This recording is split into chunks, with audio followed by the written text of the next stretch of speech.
The white പേപ്പറിന്റെ മറ്റൊരു ക്ലാസ്സിലേക്ക് സ്വാഗതം.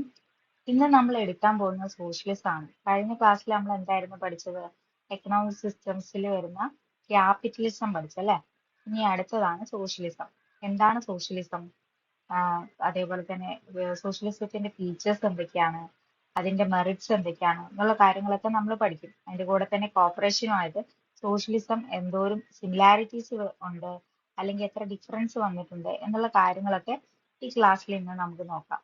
അപ്പം എന്താണ് സോഷ്യലിസം എന്ന് പറഞ്ഞിട്ടുണ്ടെങ്കിൽ, socially socialism is when the government owns and or controls productive enterprises. Productive എന്റർപ്രൈസുകളെ ഓൺ ചെയ്യുന്നതും കൺട്രോൾ ചെയ്യുന്നതും ഗവൺമെന്റ് ആണെങ്കിൽ അതിനെ നമുക്ക് എന്ത് പറയാം? സോഷ്യലിസം എന്ന് പറയാം. ഗവൺമെന്റിന് അവിടെ ഒരു ഇമ്പോർട്ടന്റ് ആയിട്ടുള്ള പാർട്ട് ഉണ്ട്. ഓക്കെ, അപ്പം അല്ലെങ്കിൽ മറ്റൊരു വേർഡിൽ പറയാം, it is an economic system in which means of production എന്ന് പറയുമ്പോൾ എന്തൊക്കെയാണ് അതിൻ്റെ അകത്ത് വരുന്നത്? Capital, equipment, buildings and land are owned and controlled by the state. മുകളിൽ പറഞ്ഞ അതേ കാര്യം തന്നെയാണ്. ഗവൺമെന്റ് ഓൺ ചെയ്യുന്നതെന്ന് പറഞ്ഞില്ലേ, അത് തന്നെ. ഗവൺമെന്റ് ആണ് owned and controlled by the state. ഇതൊരു എക്കണോമിക് സിസ്റ്റം ആണ്. മീൻസ് ഓഫ് പ്രൊഡക്ഷൻസ് ഒക്കെ കൺട്രോൾ ചെയ്യുന്നത് ആരാണ്, അല്ലെങ്കിൽ ഓൺ ചെയ്യുന്നത് ആരാണ്? സ്റ്റേറ്റ് ആണ്, അല്ലെങ്കിൽ ഗവൺമെന്റ് എന്ന് പറയാം അല്ലെ. അപ്പൊ ഇത്രയാണ് സോഷ്യലിസം. മെയിൻ ആയിട്ട് സോഷ്യലിസത്തിൽ വരുന്നത് ഗവൺമെന്റ് ഓൺഡ് ആൻഡ് കൺട്രോൾഡ്. ഇത്രയും കാര്യം ഓർത്തിരിക്കുക കേട്ടോ. ഓക്കെ, ഇനി അടുത്ത പോർഷൻ എടുക്കട്ടെ. ഓക്കെ, സോഷ്യലിസത്തിന്റെ മോട്ടോ എന്താണ്? സോഷ്യലിസത്തിന്റെ motto each for all and all for all.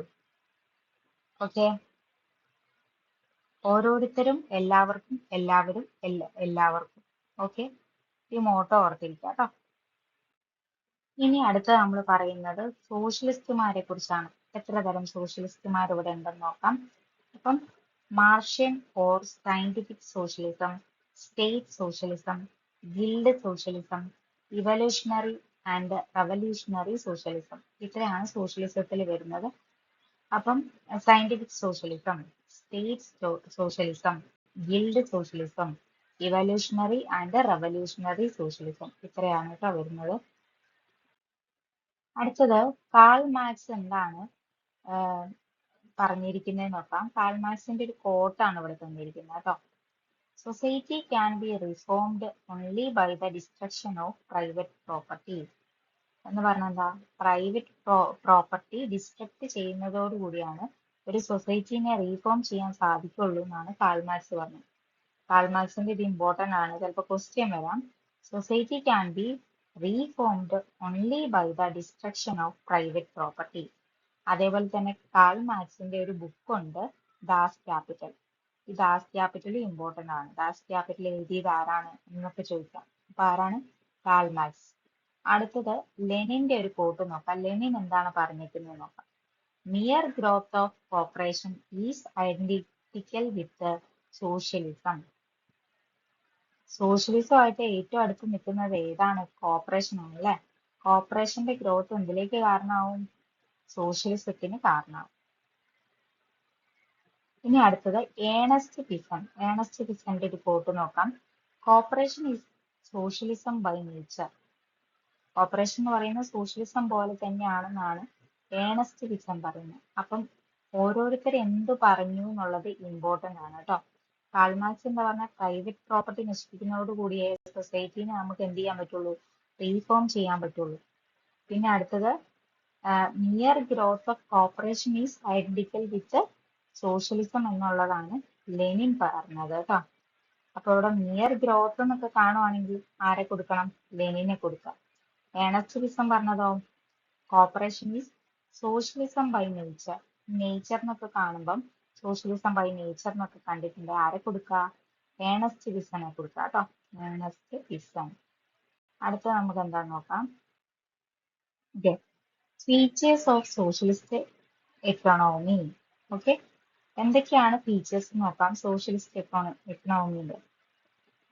അപ്പം state alone have the power to organise and conduct production.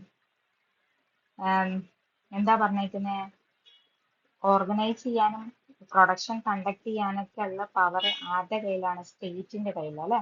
അതായത് ഗവൺമെന്റിന്റെ കയ്യിലാണ് ഇതിനുള്ള പവർ ഉള്ളതെന്നാണ് പറയുന്നത്. അടുത്തെന്താ പറയുന്നേ? Nationalisation of all the means or instruments of production. എന്തൊക്കെയായിരുന്നു പ്രൊഡക്ഷനിൽ വരുന്ന? Land, factories, mines, railways and their ownership to be transferred to the state. Nationalisation എന്ന് പറഞ്ഞാൽ എന്താ? ഓണർഷിപ്പ് ആർക്ക് ട്രാൻസ്ഫർ ചെയ്യുക? സ്റ്റേറ്റിനെ ട്രാൻസ്ഫർ ചെയ്യുന്നു. ഓണർഷിപ്പ് ട്രാൻസ്ഫർ ചെയ്യുന്നു. എന്തിന്റെയൊക്കെ? ലാൻഡിന്റെ, ഫാക്ടറീസിന്റെ, മൈൻസിന്റെ, റെയിൽവേന്റെ ഒക്കെ ഓണർഷിപ്പ് സ്റ്റേറ്റിന് ട്രാൻസ്ഫർ ചെയ്യുന്ന കാര്യമാണ് ഇവിടെ പറയുന്നത്. നാഷണലൈസേഷൻ നടത്തുക എന്ന് പറഞ്ഞു. ഇനി കൺട്രോളിംഗ് ബോർഡ്സ് എസ്റ്റാബ്ലിഷ് ചെയ്യുക എന്നുള്ളതാണ് അടുത്ത point. Controlling boards would be established in each industry. ഓരോ ഇൻഡസ്ട്രിയിലും കൺട്രോളിംഗ് ബോർഡ് എസ്റ്റാബ്ലിഷ് ചെയ്യുന്നു. And state would pay wages fixed by such board. ഈ ബോർഡിലേക്കുള്ള വേജസ് ഒക്കെ പേ ചെയ്യുന്ന ആരാണ്? സ്റ്റേറ്റ് ആയിരിക്കും പേ ചെയ്യുന്നതും ഫിക്സ് ചെയ്യുന്നതും ഒക്കെ. ഇനി അടുത്തത്, state would provide work for everybody. എല്ലാവർക്കും വർക്ക് കൊടുക്കുന്ന ആരാണ്? സ്റ്റേറ്റ് ആണ്. അപ്പൊ സ്റ്റേറ്റ് ആണ് ഇവിടുത്തെ മെയിൻ ഓണർ, അല്ലെങ്കിൽ കൺട്രോളിംഗ് പവർ എന്ന് പറയുന്നത് സ്റ്റേറ്റിന്റെ കയ്യിലാണ്. എല്ലാ അധികാരവും ആർക്കുള്ളതാണ്? സ്റ്റേറ്റിനുള്ളതാണ്. The state itself would be the capitalist. അവിടുത്തെ ഏറ്റവും വലിയ ആളെന്ന് പറയുന്ന ആരാണ്? സ്റ്റേറ്റ് ആണ് അല്ലെ. ദ ലാൻഡ് ലോഡ്, എല്ലാ ഭൂമിന്റെ ഓണർ ആയിട്ട് വരുന്നത് ആരാ? സ്റ്റേറ്റ് ആണ്. ദ ഓർഗനൈസർ ഓഫ് ഇൻഡസ്ട്രി, ഇൻഡസ്ട്രികളൊക്കെ ഓർഗനൈസ് ചെയ്യുന്ന ആരാണ്? സ്റ്റേറ്റ് ആണ് അല്ലെ. And thus interest and rent would disappear. അതോടുകൂടി അവിടുന്ന് റെന്റും വാടക ഇൻട്രസ്റ്റ് ഒക്കെ എന്തായി? ഒഴിവായി, ഇല്ലാണ്ടായി അല്ലെ. Balanced economic development. അതുകൊണ്ട് തന്നെ സ്റ്റേറ്റ് അവിടെ വന്നുകൊണ്ട് തന്നെ എക്കണോമിക് ഡെവലപ്മെന്റ് ബാലൻസ് ആയി. ഇനി അടുത്തത്, remuneration for work would vary according to one's ability. ഒരാളുടെ എബിലിറ്റി അനുസരിച്ചായിരിക്കും അവർക്ക് എന്ത് ചെയ്യുക? റെമ്യൂണറേഷൻ അല്ലെ പേ ചെയ്യുന്നത് അല്ലെ. അപ്പം everybody is assured of an equality of opportunity for life rice in life. ഇപ്പൊ ഇവിടെ എന്താ പറയുന്നത്? എല്ലാവരുടെ ജീവിതവും മെച്ചപ്പെടുത്താൻ ഒരേപോലുള്ള അവസരമായിരിക്കും ഓരോരുത്തർക്കും കിട്ടുക അല്ലെ. റെസ്പെക്റ്റീവ് ഓഫ് റാങ്ക്, വേറെ ഒന്നും നോക്കാതെ എല്ലാവർക്കും സെയിം ഓപ്പർച്യൂണിറ്റി ആയിരിക്കും ഉണ്ടാവുക. ഇനി അടുത്ത എന്താ പറയുന്നത് നോക്കാം. ഫീച്ചേഴ്സ് തന്നെയാണ് അടുത്തത്. The state would undertake production and distribution and pay cost of production and annex profits as well. എന്തായാലും നമ്മൾ നേരത്തെ പറഞ്ഞ അതേ പോയിന്റ്. സ്റ്റേറ്റ് ആണ് എന്ത് ചെയ്യുന്നത്? പ്രൊഡക്ഷനും ഡിസ്ട്രിബ്യൂഷനും ഒക്കെ ചെയ്യുന്നത് അല്ലെ. അപ്പൊ അതിൻ്റെ അകത്തുനിന്ന് നമുക്ക് എന്ത് കിട്ടും? പ്രോഫിറ്റ് കിട്ടും അല്ലെ. Profits arising out of production would be spent by the state on education, medical relief, recreation and the entertainment of the poor. എന്താ പറയുന്നത്? ഈ പ്രോഫിറ്റ്, നമുക്ക് കിട്ടുന്ന പ്രോഫിറ്റ് ഒക്കെ, പ്രൊഡക്ഷൻ ഡിസ്ട്രിബ്യൂഷൻ ഒക്കെ നടത്തി കിട്ടുന്ന പ്രോഫിറ്റ് ഒക്കെ എന്ത് ചെയ്യും? സ്റ്റേറ്റ് എഡ്യൂക്കേഷന് വേണ്ടിയിട്ടും മെഡിക്കൽ റിലീഫിന് വേണ്ടിയിട്ടും എന്റർടൈൻമെന്റ് വേണ്ടിയിട്ടും ഒക്കെ ആയിട്ട് ചെലവാക്കും എന്നാണ് പറയുന്നത്. എല്ലാവർക്കും വേണ്ടിയിട്ടാണ് ചെലവാക്കുക. അടുത്തെന്താ? Private ownership of means of production is prohibited. Private ownership ഉണ്ടാക്കും, ഇല്ലാണ്ടാക്കും അല്ലെ. സോഷ്യലിസത്തില് എന്ത് ഓണർഷിപ്പാണ് ഉള്ളത്? കളക്റ്റീവ് ഓണർഷിപ്പ് ആണ്. സോഷ്യലിസം എന്ന് പറഞ്ഞാൽ പ്രൈവറ്റ് ഓണർഷിപ്പ് അല്ല, കളക്റ്റീവ് ഓണർഷിപ്പ് ആണ്. അടുത്തത്, each individual is assured a fixed income and profit go to the state. ഒരു ഫിക്സഡ് ഇൻകം ഓരോരുത്തർക്കും കിട്ടും, പക്ഷെ അവർക്ക് കിട്ടുന്ന ആ പ്രോഫിറ്റ് ഒക്കെ സ്റ്റേറ്റിന് പോകും കേട്ടോ. ഇനി the entire surplus or profit belongs to the state. അത് തന്നെയാ പറയുന്നത്, സ്റ്റേറ്റിനുള്ളതായിരിക്കും എൻറ്റയർ പ്രോഫിറ്റ്. പ്രോഫിറ്റിന്റെ എല്ലാ ഭാഗവും അല്ലെ സർപ്ലസ് എന്ന് പറയുന്നത്, അത് സ്റ്റേറ്റിനുള്ളതായിരിക്കും. There is no class difference or class struggle. അവിടെ ക്ലാസ് ഡിഫറൻസ്, ഒരു യാതൊരുവിധ ക്ലാസ് ഡിഫറൻസുകളും ഇല്ല. റിച്ച് ആണ് പുവർ ആണെന്നുള്ള ഒരു മാനദണ്ഡങ്ങളും ഇല്ല, അല്ലെങ്കിൽ ക്ലാസ് സ്ട്രഗിൾ ഒന്നും ഇല്ല. ഇനി central planning is the chief instrument of bringing about socialism. Centralised planning economy, മൊത്തം പ്ലാനിങ് നടത്തുന്ന ആരാണ്? സ്റ്റേറ്റ് ആണല്ലേ. അപ്പൊ ഒരു സെൻട്രലൈസ്ഡ് പ്ലാനിങ് എക്കണോമിയാണ് അവിടെ ഉണ്ടാവുക. അപ്പം ഇത്രയാണ് ഫീച്ചേഴ്സിൽ വരുന്നത്. ഓക്കെ, അപ്പൊ ഇതിൽ മെയിൻ ആയിട്ടുള്ള പോയിന്റ് എന്താ? സ്റ്റേറ്റിന്റെ കയ്യിലായിരിക്കും ഓണർഷിപ്പ് ഉണ്ടാവുക. ഓർഗനൈസ് ചെയ്യും, കൺട്രോൾ ചെയ്യുക ഒക്കെ ചെയ്യുന്നത് ആരാണ്? സ്റ്റേറ്റ് ആയിരിക്കും. അപ്പൊ സ്റ്റേറ്റ് ആയിരിക്കും ഇവിടെ എന്ത് ചെയ്യുന്നത്? സ്റ്റേറ്റിലേക്കാണ് പ്രോഫിറ്റ് ഒക്കെ പോവുക അല്ലെ. പ്രോഫിറ്റ് അല്ലെങ്കിൽ സർപ്ലസ്, ഉണ്ടാകുന്ന പ്രോഫിറ്റ് സർപ്ലസ് ഒക്കെ സ്റ്റേറ്റിന് പോവും. അപ്പൊ അവരത് എന്ത് ചെയ്യും? എഡ്യൂക്കേഷനും മെഡിക്കൽ റിലീഫിനും എന്റർടൈൻമെന്റിനും ഒക്കെ ആയിട്ട് ചെലവഴിക്കും അല്ലെ. പിന്നെന്താ പറയുന്നത്, എന്താ പ്രൈവറ്റ് ഓണർഷിപ്പ് റിസ്ട്രിക്ട് ചെയ്യും അല്ലെ, പ്രൊഹിബിറ്റ് ചെയ്യും. പ്രൈവറ്റ് ഓണർഷിപ്പ് അവിടെ ഉണ്ടാവില്ല. അതേപോലെ പിന്നെന്താ, ആളുകൾക്ക് ഒരു ഫിക്സഡ് ഇൻകം കിട്ടും അല്ലെ. പ്രോഫിറ്റ് അവർക്ക് കിട്ടില്ല, പക്ഷെ ഒരു ഫിക്സഡ് ഇൻകം കിട്ടും. ക്ലാസ് സ്ട്രഗിൾ ഉണ്ടാവില്ല എന്നുള്ളതൊക്കെയാണ് മെയിൻ ആയിട്ടുള്ള ഫീച്ചേഴ്സ് സോഷ്യലിസ്റ്റ് എക്കണോമിയിൽ വരുന്നത് കേട്ടോ. അടുത്തത് മെറിറ്റ്സ് ഓഫ് സോഷ്യലിസം ആണ്. സോഷ്യലിസത്തിന്റെ ഗുണങ്ങൾ എന്തൊക്കെയാന്നുള്ളതാണ് പറയുന്നത് കേട്ടോ. Entire profit go to the state, so it made available for provision of amenities such as education, medical facilities, free milk for children, and for entertainment. എന്താ ഇവിടെ പറയുന്നത്? നമ്മൾ നേരത്തെ ഓൾറെഡി പറഞ്ഞു കഴിഞ്ഞു. പ്രോഫിറ്റ് ആർക്കുള്ളതാണ്? സ്റ്റേറ്റിനാണ് പോവുക അല്ലെ. എൻ്റയർ സ്റ്റേറ്റ് പ്രോഫിറ്റിനായിരിക്കും പോവുക. അപ്പൊ ഈ പ്രോഫിറ്റ് വെച്ചിട്ട് അവരെന്താ ചെയ്യുന്നത്? എഡ്യൂക്കേഷനും മെഡിക്കൽ റിലീഫിനും ഒക്കെ വേണ്ടിയിട്ടാണ് ചെലവാക്കുക, സ്പെൻഡ് ചെയ്യുന്നത് കേട്ടോ. ഗവൺമെന്റ് എഡ്യൂക്കേഷനും മെഡിക്കൽ റിലീഫിനും എന്റർടൈൻമെന്റിനും ഒക്കെ വേണ്ടിയിട്ടാണ് പ്രോഫിറ്റ് സ്പെൻഡ് ചെയ്യുക. അടുത്തത്, productive resources are utilised in an effective manner. Resources ഒക്കെ എഫക്റ്റീവ് ആയിട്ടായിരിക്കും ഇവിടെ എന്ത് ചെയ്യുക? യൂട്ടിലൈസ് ചെയ്യുക അല്ലെ. As equality of opportunity is afforded to all to rise to higher positions in life.